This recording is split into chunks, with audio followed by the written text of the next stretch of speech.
kriyā nāpratyayāvatī, nāpratyayavatī kriyā, pratyayā nākriyāvantaḥ, kriyāvantaśca santy utpadyate pratītyemān, itīme pratyayāḥ kila, yāvan notpadyate tāvan nāpratyayāḥ katham.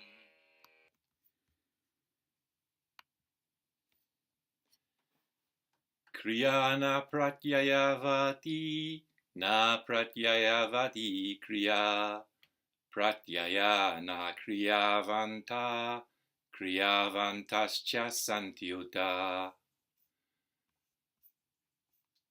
utpadyate pratītyemān, itīme pratyayāḥ kila, yāvan notpadyate, tāvan nāpratyayā katham. So MMK chapter 1 verses 4 and 5. And I've taken these together because it's really important to understand that the subject in verse 5 is action, and their previous translators have tended to miss that, which is quite a big miss. Because what these two verses are really saying, pratyayā means what everything goes back to. In that sense, it means the grounds, the causal grounds. And in Nagarjuna's teaching, that has got everything to do with action. So the world of things, as people conceive it, goes back to self-existence. But the world of action that the Buddha taught, the causes of it have got everything to do with action. And they're not to do with non-empty things. They're to do with empty dharmas. And empty dharmas have got everything to do with action. So these two verses are really important. And it's particularly important to realise that what he's talking about in the 5th verse is action.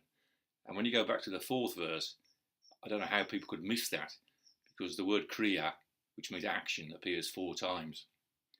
So the first pada says, kriyā nāpratyayāvatī. So kriyā, nominative singular feminine, means action or act. It's from the verbal root kri, as in karma or karana. Karma means action, doing. Karana means doing or doing as a cause. Pratamam prakaranam, the first chapter, that means the first doing, the first composition, the first making of something. So the verbal root kri appears very, very often in many different ways, similar to bu, meaning to be or to become. So again, kriyā nāpratyayāvatī. Kriyā nāpratyayāvatī. Action, kriyā, not. Pratyayā, in compound causes, plural. It could be cause, singular, or causation. But in the third pada, pratyayā is plural. So for consistency, we'll go for plural in the first pada too. The suffix vat means having or possessing. So for example, bhagavat means the one possessing bhaga, and bhaga means like fortune or good stuff. So you've probably heard Shri Bhagwan Rajneesh. So Shri is honorific, it means light, and Bhagwan is the same as Bhagavan. Bhagwan, same. It means the glorious one, the worshipful one, the one who's full of good fortune, the auspicious one. So the van is nominative masculine singular. So Bhagavan is nominative masculine. But the feminine of that is vati. Vati. So kriyā is a feminine noun, action. So pratyayāvatī means having causes, or possessing, being in possession of causes. Pratyayāvatī. So kriyā nāpratyayāvatī means action does not have causes. Action is not having causes. And so what this means, what he's saying here, is the previous verse we can understand in two ways. And unfortunately, depending on how we understand it, the translation will be different. So as I was saying yesterday, I translated tataiva. I translated it as very similar to that. So the fourth cause is very similar to the third cause if we're understanding them to do with vestibular reflexes. And vestibular reflexes have got everything to do with action. So that's for me, it's a good way of understanding those four pratyayā. But the traditional way, if we look in the Pali Abhidharma, is the fourth cause is predominance, and it means predominance is explained when the Buddha said, "This being so, that is. This being so, that is." So it's the ultimate kind of recognition of reality. That being so, this is how things are caused in reality. Ultimately, that's how it is. This being so, that is. So, in that sense, tataiva is better translated, it being exactly so. So, it being exactly so, this predominance. And in that sense, predominance means the ultimate, the dominating explanation or the dominating situation. It's just that being so, this is, as the Buddha said. And that translation actually fits better with, I think it's verse 10 later in the chapter. So I don't know how to translate verse 3. And as I said yesterday, I think part of that is to save us from the sin of certainty. You know, it's as a translator, you sometimes punch the air and say, yeah, that's, you know, I'm sure that's nailed it. But then quite often you come back and think, no, actually, I've been the enemy of the truth. So, kriyā nāpratyayāvatī, action has got nothing to do with causes as understood. If verse 3 is the opponents saying there are definitively there are four kinds of non-empty causes, then Nagarjuna is saying, no, action has got nothing to do with non-empty causes.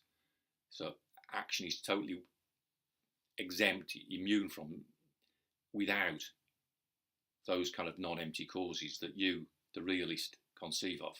That's what he's saying in the first pada.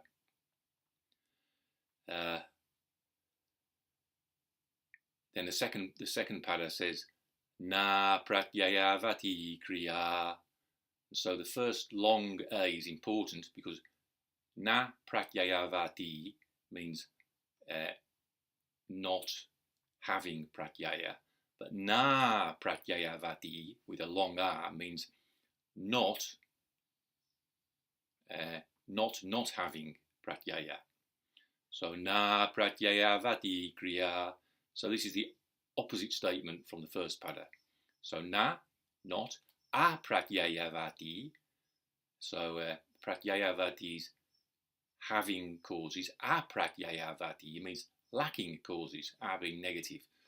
So nāpratyayāvatī kriyā, not lacking in causes is action. So these are the two opposite statements in the first line. Kriyā nāpratyayāvatī, nāpratyayāvatī kriyā. So I've translated it like this. Action has got nothing to do with causes, nor is action lacking in causes. Okay, so you have to understand the difference between causes as wrongly conceived, as non-empty things, as in the thoughts of the ignorant, and action as convenient fictions, as in the explanations of people who know the score. For example, Charles Sherrington described a vestibular reflex as a convenient fiction. So the moral reflex is a convenient fiction in the sense that it doesn't exist as a thing unto itself. But if you want to actually understand human behaviour, to understand the moral reflex, it really, really helps in the direction of what Ray Evans used to call understanding the human condition. Because the moral reflex, the fear associated with the moral reflex, is not the kind of fear which is amenable to rational argument. It's a really, really primitive, deep fear. And so if you're suffering from it, you have what they sometimes call free-floating anxiety, because the moral reflex is generating panic, and you don't know, there is no specific cause of it. The cause of it is the immature moral reflex.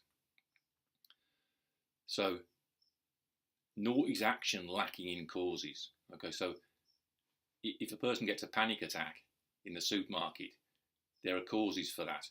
Or if a child is struggling with handwriting in the classroom, it's like Peter Blythe of IMPP Chester, at the starting point of his investigations.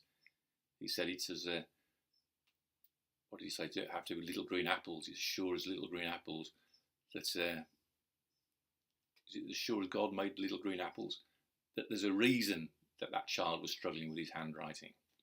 Okay, so nor is action lacking in causes. Action has got nothing to do with non-empty, self-existing causes, but action is not lacking in causes.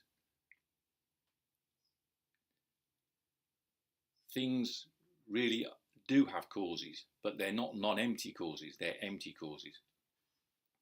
Second line. Pratyayā nākriyāvantaḥ, pratyayā nākriyāvantaḥ. Again, the na is long, that's important. So pratyayā is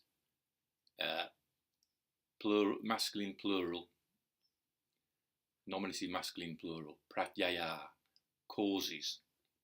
Na, not. A, kriyāvantaḥ. So kriyā, action. Kriyāvat means having action, or as I've interpreted it, having to do with action, being possessed of action, having to do with action. So nominative plural masculine of vat is vantaḥ, vantaḥ. So kriyāvantaḥ means having action, having to do with action. If you look at kriyāvat in the dictionary, it gives active, and akriyāvat would then be inactive. So nākriyāvat, not inactive, not having nothing to do with action.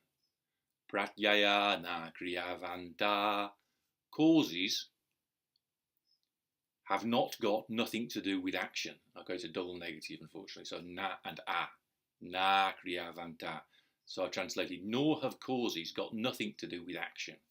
So the positive statement is, yeah, causes have to do with action.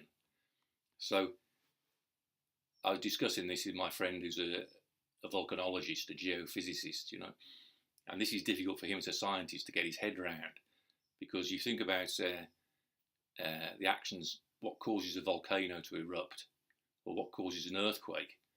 As a scientist, you think of this cause and that cause, and you don't associate it necessarily with human action.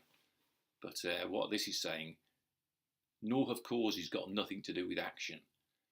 So Nagarjuna is not really interested in objective reality of the kind that the scientist studies, because in his teaching there is no objective reality. Just as there is no subject, there is no self-existence of a self. That being so, how can there be an object? That's what he asks in was it verse 2? I have to go back. Yeah. Avidyamane svabhave parabhavo navidyate. Where intrinsic existence is not found, extrinsic existence is not found. So there is no non-empty volcano out there to be studied. As Carlo Rovelli found, there's no things like stones. There's no volcano like stones. There are simply empty dharmas. And empty dharmas have to do with action. So, pratyayā nākriyāvantaḥ, pratyayā nākriyāvantaḥ. Causes are not inactive. So causes, nor have causes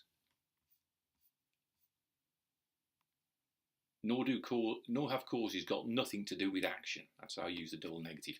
Nor have causes got nothing to do with action. Okay, there are many ways to translate this verse, but the key thing is to understand what he's really saying. The first pada again is that action has got nothing to do with causes.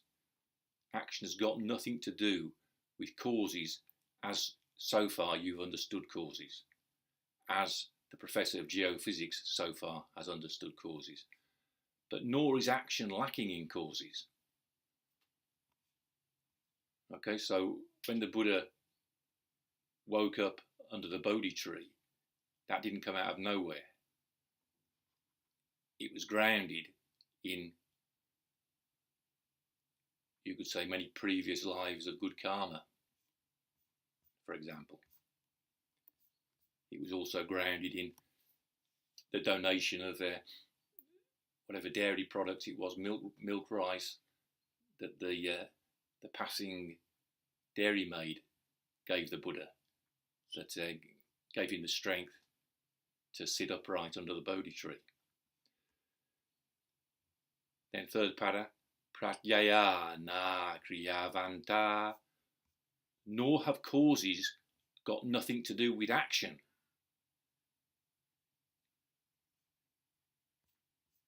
And then we come to the real punchline. Kriyāvantaśya santy So, kriyāvantaḥ is as in the first line, except it's positive. So, having action, being active. Cha, and,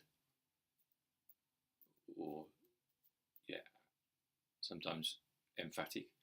Santy is third person plural of sat, to be.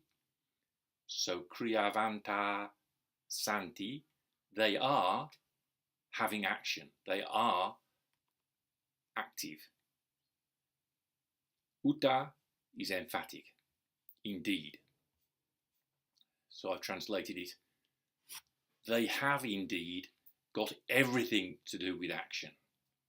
Got a bit of poetic license there. So more literally, kriyāvantaḥ, having action.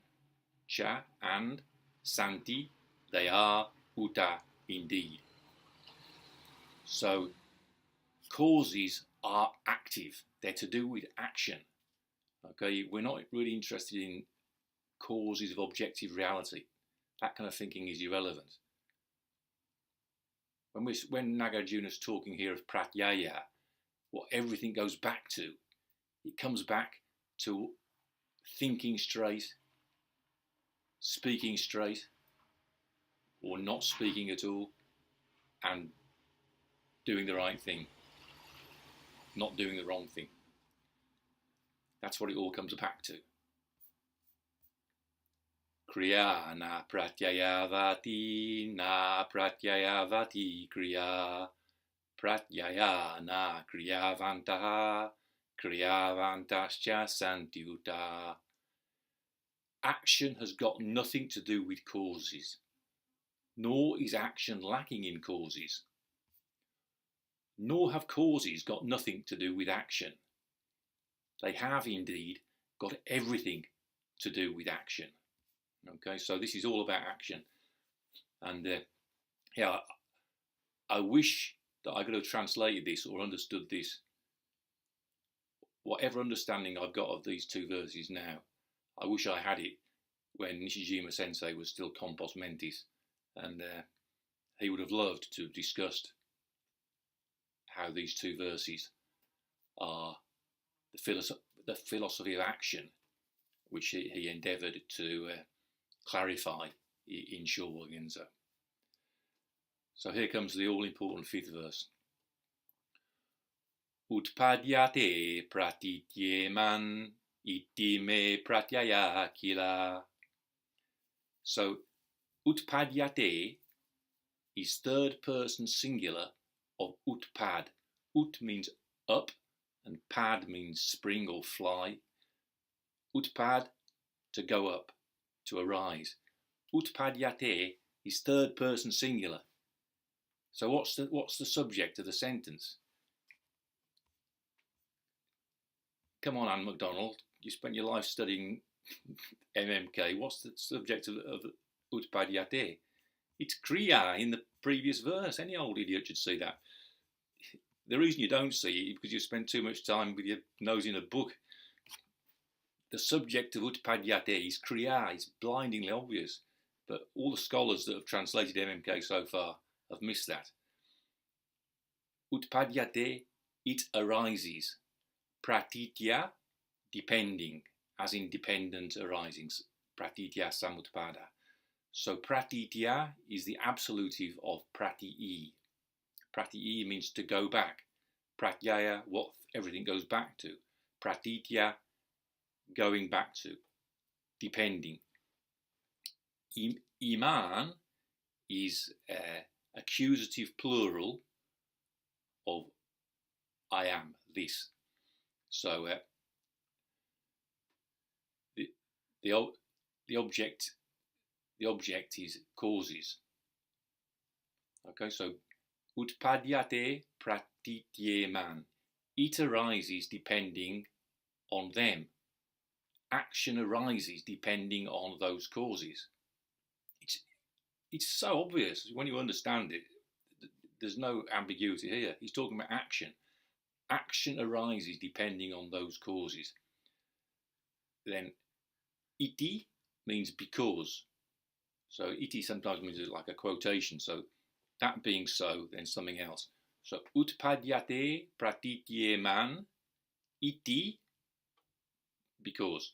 So because it arises depending on them, itīme is nominative plural, nominative masculine plural. So these, pratyayāḥ, causes, itīme pratyayāḥ, these are causes. Kila is emphatic. They really are causes. Itīme pratyayā kila. These really are causes. Itīme, because, so utpadyate pratītyemān, it arises depending on them. Itīme, because, itīme pratyayāḥ kila. These really are causes. Utpadyate pratītyemān itīme pratyayāḥ kila. So you've got sandy. Pratītyayāḥ plus imān is pratītyemān. Itīme plus itīme is itīme. Utpadyate pratītyemān itīme pratyayāḥ kila. Because it arises depending on them, they really are causes. Okay, so because the Buddha's action of sitting under the Bodhi tree arose depending on the causes of his previous lives and the dairymaid giving the food, those really are causes. What makes a cause real is action arising. That's the criteria. The criteria is action arising. So again, this is pointing to the absolute centrality of action. We tend to think that when we speak of reality, so the Buddha's teaching is a teaching of reality. We tend to think of reality being out there, objective reality. But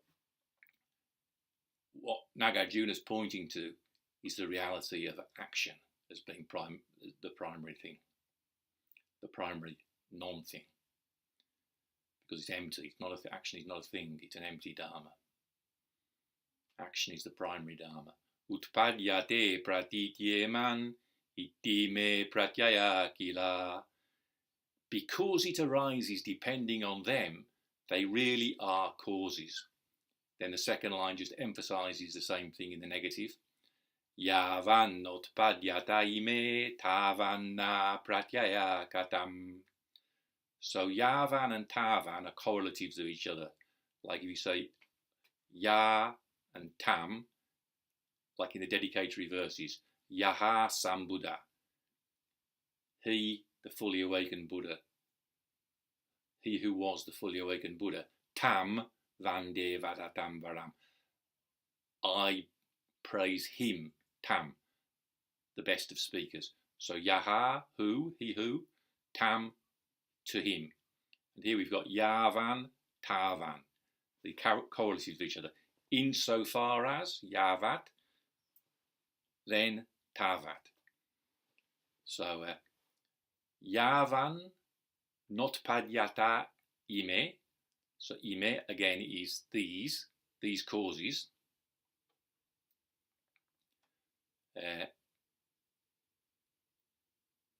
Notpadyata is na, not, and utpadyate, as in the first verse, arises. So utpadyate itīme is difficult to say. So before the I, the e becomes a. So it's notpadyata itīme. Originally before santy, notpadyate. So yāvan notpadyate,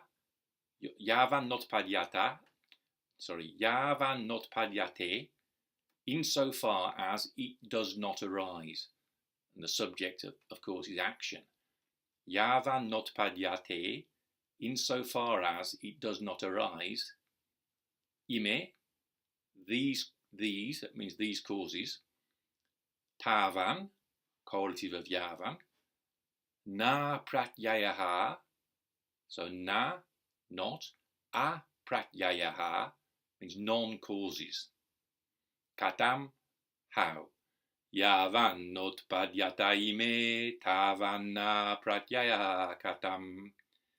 Insofar as it does not arise, yāvan notpadyata itīme, these, na, not, pratyayā, non-causes, katham, how. Yāvan notpadyata itīme, tāvan nāpratyayāḥ katham. Insofar as action does not arise, how can they not be non-causes? So it's again double negative. Na, not, pratyayā, non-causes. Yāvan notpadyata itīme, tāvan nāpratyayāḥ katham. Insofar as action does not arise, how can they not be non-causes? How can they not be non-causes? So again, discussing with my friend who's a geophysicist, if you want to talk about tectonic plate shifting, insofar as an action does not arise, those are non-causes. A cause is a cause of action.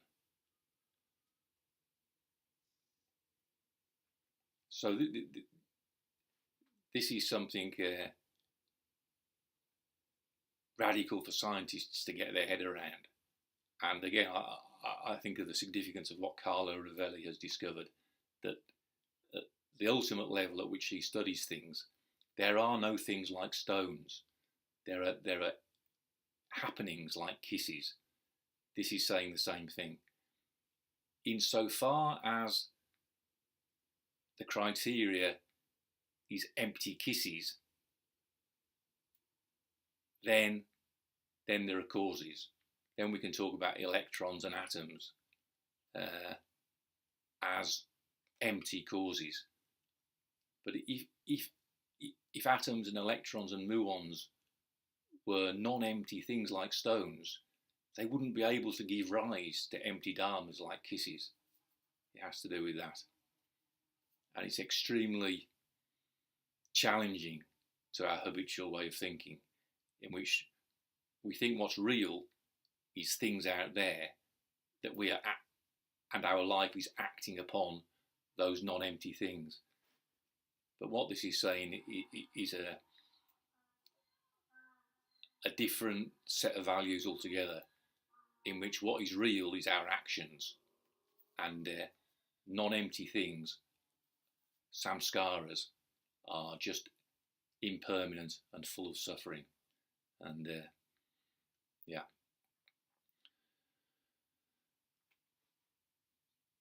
Utpadyate pratītyemān, itīme pratyayā kila, yāvan notpadyata itīme, tāvan nāpratyayāḥ katham. Because it arises depending on them, because action arises depending on them, they really are causes. Insofar as action does not arise, how can they not be non-causes?